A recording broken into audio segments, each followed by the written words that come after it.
الله ربي والإسلام ديني ومحمدا رسول الله.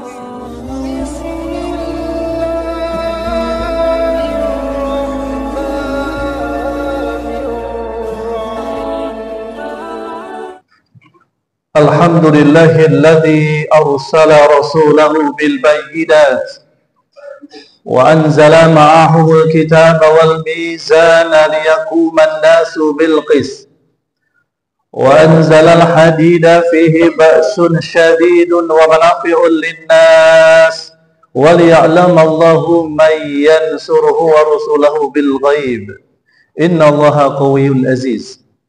أشهد أن لا إله إلا الله وحده لا شريك له وأشهد أن محمدا عبده ورسوله ولا نبي بعده.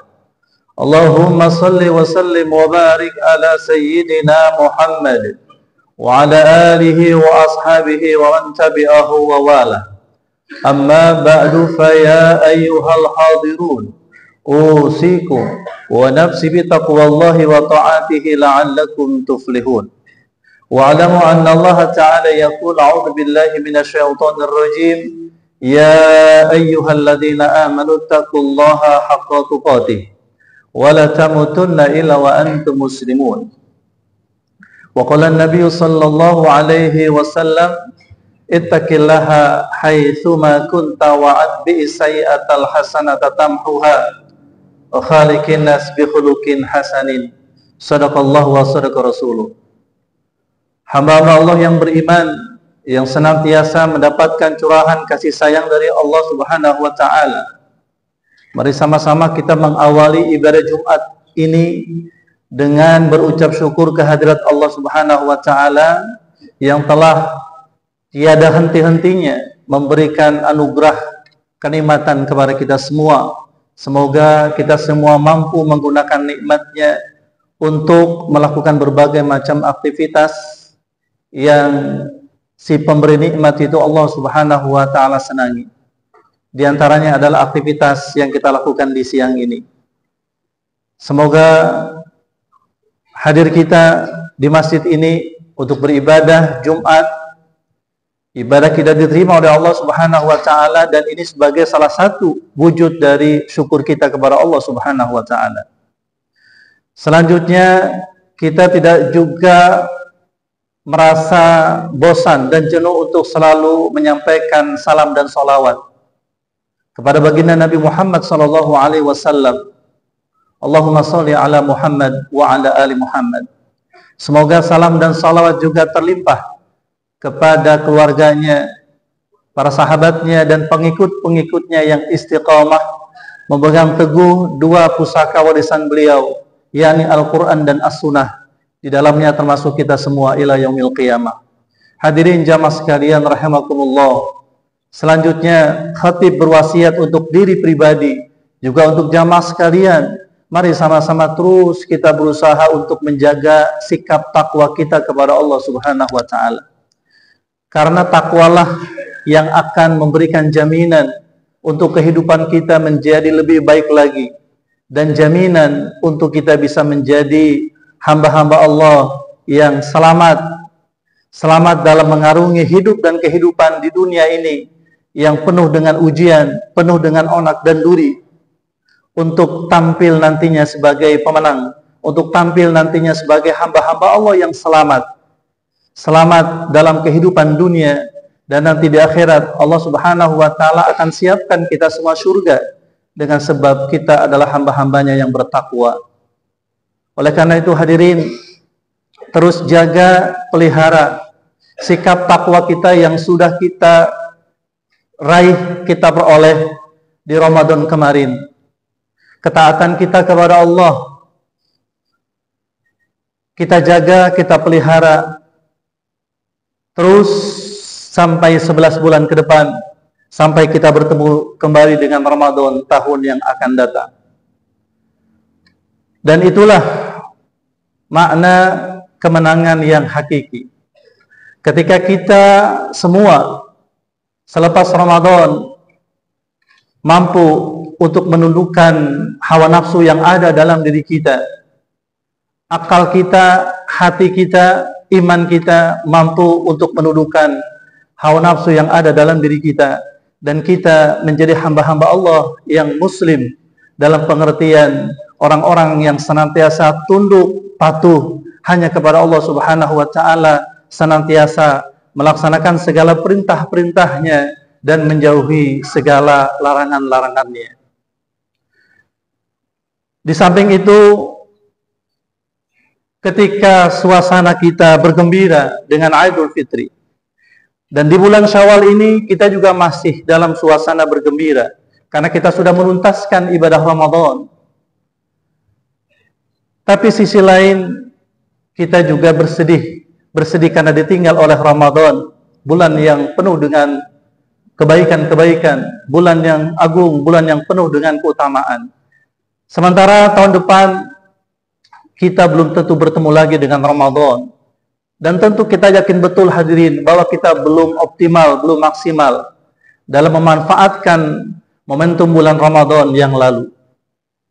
Kemudian juga kita dalam suasana Idul Fitri juga berduka karena ternyata ada pengkhianatan yang dilakukan oleh Zionisme Israel ketika sepakat untuk tidak lagi melakukan penyerangan, atau ketika sudah ada gencatan senjata tapi ternyata pengkhianatan itu terjadi bahkan sampai hari ini, sehingga jumlah dari saudara-saudara kita yang ada di Gaza, yang mereka terluka, bahkan yang mereka kemudian meninggal itu semakin bertambah.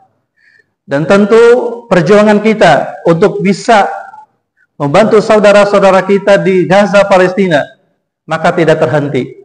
Kita terus berdoa kepada Allah, semoga Allah Allah hancurkan Zionisme Israel.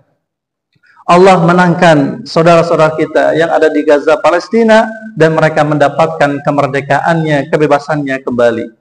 Dan juga kita tidak putus-putus untuk juga memberikan support, dukungan dalam bentuk doa, tidak hanya itu, tapi juga dalam bentuk material, dalam bentuk dana, yang ini sangat dibutuhkan, terutama untuk mereka-mereka yang terluka, bahkan juga untuk obat-obatan dan sebagainya. Dan tentu kita juga tidak henti-hentinya juga untuk kemudian kita meneriakan dukungan melalui media-media sosial yang kita miliki. Dan tentu hanya itu diantara hal yang bisa kita lakukan sebagai bentuk daripada solidaritas kita kepada saudara-saudara kita yang saat ini mereka sedang menderita dikarenakan mereka masih dalam penjajahan. Hadirin jamaah sekalian yang dirahmati Allah Subhanahu wa taala. Kita kembali kepada bahwa Ramadan mampu untuk mengembalikan kita atau menjadikan kita menjadi hamba-hamba Allah yang bertakwa, hamba-hamba Allah yang patuh, taat kepada Allah Subhanahu wa taala. Kepatuhan hadirin, ketaatan kita tentu mesti kita jaga, kita pelihara. Karena kalau Ramadan kemarin ketika kita sedang berpuasa, maka saudara-saudara kita, teman-teman kita, sesama kaum muslimin juga berpuasa. Nampaknya puasa menjadi ibadah yang enteng kita lakukan. Kenapa? Karena sebagian besar daripada manusia, orang-orang beriman itu berpuasa. Ketika melaksanakan sholat sunnah tarawih, yang bisa jadi ini tidak kita laksanakan di luar Ramadan. Bahkan di luar Ramadan, bahkan jumlah rakaat daripada sholat sunnah kita terbatas.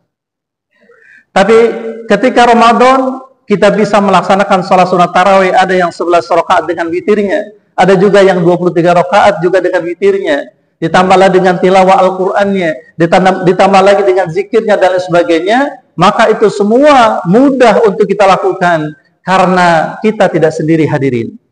Tapi pasca Ramadan, ketika kita puasa sunnah, mulailah kemudian kita merasa bahwa kita terasing.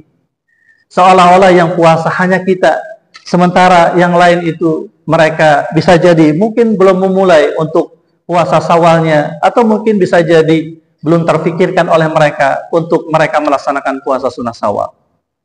Ketika kita melaksanakan qiyamul lail misalnya, maka tidak seperti Ramadan, kita bisa berjamaah. Ketika kita menunggu waktu sahur, kita bisa datang ke masjid. Di masjid, apalagi di 10 hari yang terakhir, disediakan imamnya, kita bisa berjamaah melaksanakan sholat lail, maka itu menjadi enteng, menjadi mudah buat kita.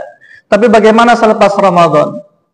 Apakah kita mampu untuk membiasakan kembali apa-apa yang sudah menjadi habit, sudah menjadi kebiasaan kita pada saat Ramadan kemarin?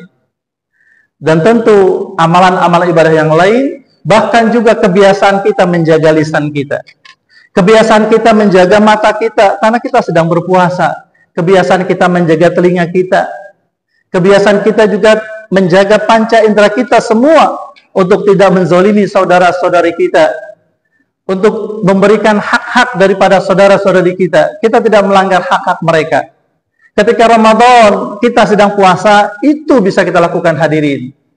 Tapi ketika di luar Ramadan, apakah kemudian ada jaminan lisan kita terjaga, pandangan kita terjaga, telinga kita terjaga, tangan kaki kita terjaga dari berbagai macam bentuk-bentuk maksiat-maksiat atau mungkin diantara larangan-larangan Allah Subhanahu wa ta'ala? Maka tidak ada jaminan. Oleh karena itu hadirin, kita mesti punya azam yang kuat untuk selepas Ramadan, maka kita punya PR. PR-nya adalah bahwa kita harus menjaga stamina ibadah kita terus bisa terjaga. Kemudian juga diri kita dari keinginan-keinginan hawa nafsu itu juga kita bisa batasi, kita bisa kendalikan. Sehingga pada akhirnya ketaatan kita, ketakwaan kita itu terjaga, terawat terus sampai 11 bulan ke depan. Bagaimana caranya? Atau kiat-kiatnya agar ketakwaan kita ini bisa terpelihara, terjaga? Ada 3 hal yang mesti kita lakukan hadirin agar sikap takwa kita ini terjaga dalam diri kita. Yang pertama, kita mesti sama-sama harus menyadari hadirin bahwa kita sesungguhnya adalah hamba-hamba Allah. Jauh sebelum kita diciptakan, kita sudah terikat janji dengan Allah Subhanahu wa ta'ala. Ketika kita berada di alam arwah, kita berjanji kepada Allah, menjadikan Allah sebagai Rabb kita. Allah berfirman dalam surah Al-A'raf ayat 172, wa idh akhadha rabbuka min bani adama min zuhurihim dzurriyyatahum wa ashhadum ala anfusihim alastu bi rabbikum qalu bala syahidna. Ketika Allah mengeluarkan anak keturunan Nabi Adam dari sulbi mereka, lalu kemudian Allah mengambil sumpah mereka. Kita semua disumpah berjanji setia kepada Allah Subhanahu wa ta'ala. Kata Allah, alastu bi rabbikum, apakah aku ini Rabb kalian?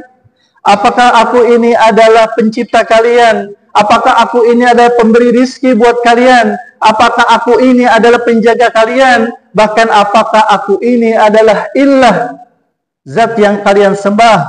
Maka kompak kita menjawab, qalu bala syahidna. Betul ya Allah, kami bersumpah, kami bersaksi.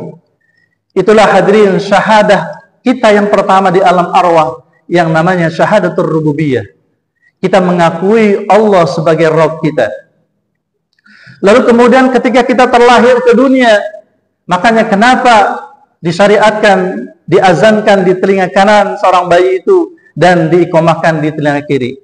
Sesungguhnya itu adalah juga sebagai pengingat bahwasanya ketika engkau terlahir, wahai anak Adam, ketahuilah bahwa engkau diingatkan akan peristiwa ketika engkau berjanji setia kepada Allah di alam arwah dan engkau tetap menjadikan Allah sebagai Rabb kalian. Kemudian fitrah Allah juga menjadikan kita semua adalah hamba-hamba Allah yang tetap terjaga fitrahnya, yakni menjadikan Allah satu-satunya sebagai Rabb. Allah berfirman dalam surah Ar-Rum ayat 30, fa'akim wajhaka lid-dini hanifa fitratallahi allati fataran nasa 'alaiha la tabdila khalqillah dzalika dinul qayyim.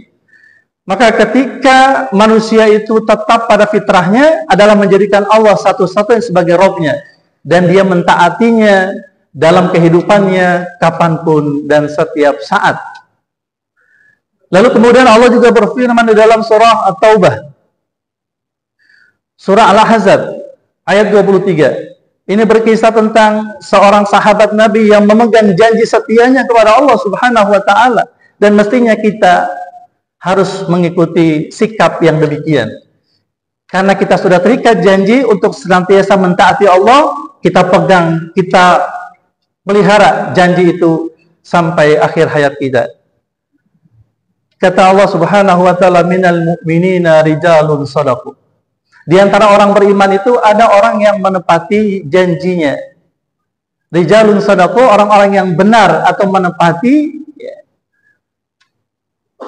janjinya kepada Allah Subhanahu wa taala. Rijalun shadaqu ma ahadullah alaih. Faminhum man qadha nahba, sebagian mereka itu ada yang gugur di medan perang. Nah, ini terjadi pada diri seorang Anas bin Nadir. Ketika perang Badar, maka beliau uzur. Beliau tidak ikut perang Badar. Lalu karena cerita perang Badar luar biasa, para sahabat itu bercerita tentang bagaimana dahsyatnya perang Badar, sampai kemudian dia merasa bahwa dia menyesal tidak mengikuti momen yang luar biasa itu. Akhirnya dia berjanji pada diri sendiri, berjanji pada Allah, berjanji pada Rasul, kelak ketika ada perintah perang lagi, maka beliau tidak akan absen. Beliau akan ikut perang. Ternyata tibalah perang Uhud, dan beliau menjadi salah satu pesertanya, dan akhirnya beliau menepati janjinya kepada Allah, gugur di medan perang. Ketika beliau ditemukan jasadnya, lebih dari 80 bekas luka tombak, luka sayat, pedang, dan sebagainya. Ada 80 bekas luka. Dan beliau syahid pada saat itu, menepati janjinya kepada Allah. Tapi kata Allah, ada sebagian juga yang mereka itu nggak gugur di medan perang, tapi mereka itu meninggalnya di atas tempat tidurnya, tapi mereka menunggu-nunggu waktu itu, dan ketika mereka menunggu ajalnya, mereka tidak pernah menyelisihi janjinya kepada Allah Subhanahu wa taala. Dan ini terjadi pada diri seorang Khalid bin Walid. Berpuluh-puluh kali beliau melakukan peperangan, tapi ternyata takdirnya menentukan bahwa beliau tidak mati di medan perang. Beliau mati atau meninggal di atas tempat tidurnya. Dan kemuliaan bagi beliau itu adalah ketika beliau tetap memegang janji kepada Allah Subhanahu wa taala, dan beliau tidak pernah pun ingkar sedikit pun janji kepada Allah. Ingat, kita sudah terikat janji kepada Allah untuk senantiasa mentaati Allah Subhanahu wa taala. Lalu kemudian yang kedua, harus ada kesungguhan, hadirin. Allah berfirman, ya ayyuhalladzina amanu taqullaha haqqa tuqatih. Kalau kita bertakwa kepada Allah, takwa dengan sungguh-sungguh, takwa dengan sebenar-benarnya, dan kita berazam kita tidak mati kepada Allah, kita tidak mati kecuali bahwasanya kita menjadi hamba-hamba Allah yang masih taat kepada Allah. Itu janji kita. Itu yang mesti kita coba praktekkan, kita coba amalkan. Itu yang kedua, hadirin, mujahadah, yakni ketika kita ingin memelihara takwa kita kepada Allah, maka perlu yang namanya kesungguhan. Bertakwa itu harus dengan sungguh-sungguh. Kata Allah, wa qul i'malu fasarallahu amalakum wa rasuluhu wal mu'minun. Maka bekerjalah kalian, beramalah kalian. Jadi kita di dunia ini hanya disuruh untuk beramal, dan beramal. Dan nanti Allah, Rasul, dan orang-orang beriman akan melihat bagaimana amal-amal yang kita persembahkan tersebut. Dan yang terakhir, hadirin, untuk menjaga, merawat takwa kita kepada Allah Subhanahu wa taala, maka yang ketiga ini kita harus menjadi pribadi yang merasa selalu dalam pantauan Allah, merasa selalu dekat dengan Allah. Allah begitu sangat dekat dengan manusia. Wa idza sa'alaka ibadi 'anni fa inni qarib, kata Allah, apabila di antara hambaku ya Muhammad bertanya kepadamu tentangku, katakan aku dekat. Bahkan kedekatan Allah disebutkan, ditegaskan oleh Allah, wa nahnu aqrabu ilaihi min hablil warid. Kami, kata Allah, lebih dekat kepada manusia daripada urat lehernya sendiri. Dan banyak manusia ternyata jauh dari Allah, merasa jauh dari Allah. Kenapa? Karena ada dinding yang memisahkan antara dirinya dengan Allah, yakni maksiat-maksiat yang dilakukannya. Dan salah satu yang kemudian bisa mendekatkan kepada Allah itu adalah berbagai macam ibadah-ibadah yang dilakukan, yang kita lakukan selama Ramadan, dan berhasil mendekatkan kita kepada Allah Subhanahu wa taala. maka perlu kita jaga, kita pelihara dengan cara kita merasa diawasi oleh Allah Subhanahu wa taala. Sebagaimana hadis Nabi SAW ketika menjelaskan tentang ihsan. Apa ihsan itu? Kata Nabi, anta'budallaha ka'annaka tarah fa illam takun tarah fa innahu yaraka. Engkau beribadah kepada Allah seolah-olah engkau melihat Allah, tapi kalau engkau tidak mampu untuk melihat Allah, maka yakin bahwasanya Allah adalah Maha melihat dirimu, Maha memantau dirimu, Maha mengawasi dirimu, Maha memperhatikan dirimu. Jadi seolah-olah dalam kehidupan kita sehari-hari seolah-olah ada kamera CCTV yang selalu memantau berbagai macam aktivitas kita. Ma yalfizu min qaulin illa ladaihi raqibun atid. Bahwasanya sebelah kanan, sebelah kiri di antara sisi atau pundak kita ini ada malaikat yang mengawasi, ada malaikat yang mencatat. Ini yang perlu kita sadari hadirin, sehingga dengan kita menyadari bahwasanya Allah memperhatikan kita, ada dua malaikat yang selalu mengawasi dan mencatat amal-amal kita, maka kalau kita menyadari hal itu, maka paling tidak itu bisa menjadi rem kita. Ketika kita akan melakukan perbuatan maksiat, maka itu akan menjadi rem buat kita untuk tidak jadi melakukan perbuatan maksiat itu. Dan kita ketika diperhatikan, maka kita akan semakin semangat lagi dalam melakukan berbagai macam amalan-amal ibadah. Semoga Ramadan kemarin yang telah menjadikan kita sebagai hamba Allah yang bertakwa mampu untuk kita pelihara, kita jaga selama 11 bulan ke depan, paling tidak dengan melakukan 3 hal tadi. Yang pertama tadi yaitu dengan selalu kita merasa terikat janji dengan Allah. Kemudian yang kedua, sungguh-sungguh dalam melakukan amal-amal kebajikan. Dan yang ketiga, senantiasa kita merasa diawasi oleh Allah Subhanahu wa taala. Barakallahu li wa lakum fil Qur'anil Karim wa nafa'ani wa iyyakum bima fihi minal ayati wa dzikril hakim. Wa taqabbalu minni wa minkum tilawatahu innahu samiul alim. Aqulu qawli hadza fastaghfirullaha li wa lakum wa lisa'il muslimin wal muslimat fastaghfiruhu innahu huwal ghafurur rahim.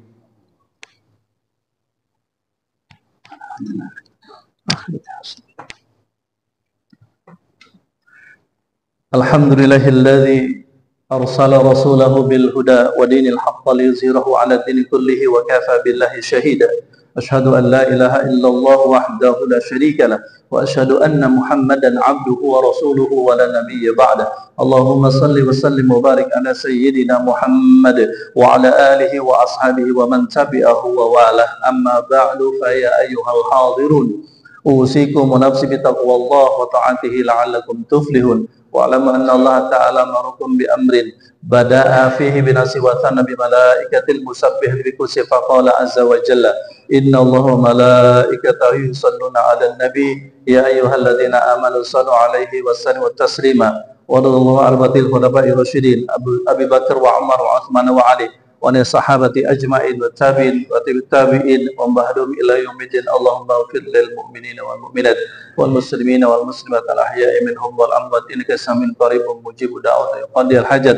Allahumma a'izzal islam wal muslimin wa ahlikil kafir musyrikin wa dabil a'da'aka a'dad din. Allahumma ansur man nasradin. Allahumma ansur ikhwanal muslimina fi Gaza wa fi Filistin. Allahumma ansurhum nasran mu'aziran. Allahumma arham mautahum. Allahumma ishfi jarhahum wa taqabbal suhada'ahum wa ahlikil kafarata al-yahudi al-ghasibin. Allahumma zalzilhum, Allahumma azhum, Allahumma adibhum adaban syadida. Rabbana atina fid dunya hasanah wa fil akhirati hasanah wa qina adzaban nar. Ibadallah, inna Allaha ya'muru bil 'adli wal ihsan wa ita'i dzil qurba wa yanha 'anil fahsya'i wal munkar wa ya'idukum la'allakum tadhakkarun. Fadhkurullahal 'azima yadhkurkum was'aluhu min fadli yu'tikum wa la dzikrullahi akbar. Aqimis shalah.